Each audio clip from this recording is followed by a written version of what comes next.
We're going to look at functions and organization as it relates to financial management.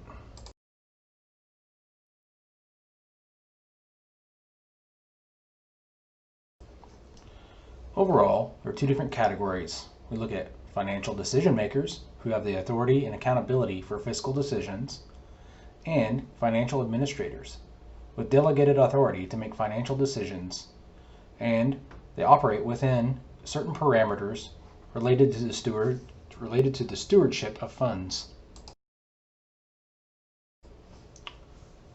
We're going to talk about organizational structures facilitating financial decision makers, the roles of different types of financial managers, and finance department roles and relationships. Within the organizational structure, financial decision makers are at the top of the organizational chart, and financial administrators who manage day-to-day operations of the budget fall underneath those decision makers in some capacity. Let's think about the owner of an indoor sports complex in a responsive market. He is the financial decision maker. He'll establish policies such as cost recovery targets, free services, employee compensation, and so forth. Let's continue with the indoor sports complex functions. So next we're going to move on to the implementation of delegated roles. The first one is financial administrators or program managers. These are the people that set the prices and incur the program cost. Then we'll look at cashiers, folks who collect admission fees or check for passes to get in. And then we have clerical staff, people who handle payroll and the like. Overall, the goal is to achieve financial goals established by the owner or the policymaker.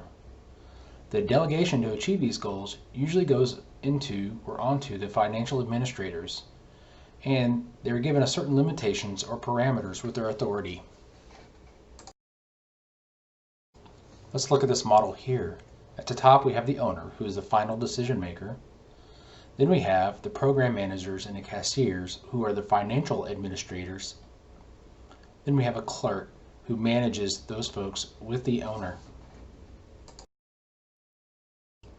We can look at two main financial functions, controlling and acquiring. Controlling is internally oriented. It involves recording, monitoring, and managing the financial ins and outs of the operation. Then we can look at acquiring, which is externally oriented. This deals with securing financial resources required to meet the current and future needs of the organization or business. Next we'll move into talking about the controller, the treasurer, assessor, purchasing agent, and auditor. The two major management functions are controlling and treasurer. The controller, describing the financial events that have occurred within a certain period of time, using generally accepted accounting principles, and they're usually called GAAP or GAAP. Treasurer is the focus on the acquisition of funds needed for the operation of the sport or leisure service organization. So it's important to remember that within public, nonprofit, and commercial entities, these responsibilities differ among different positions.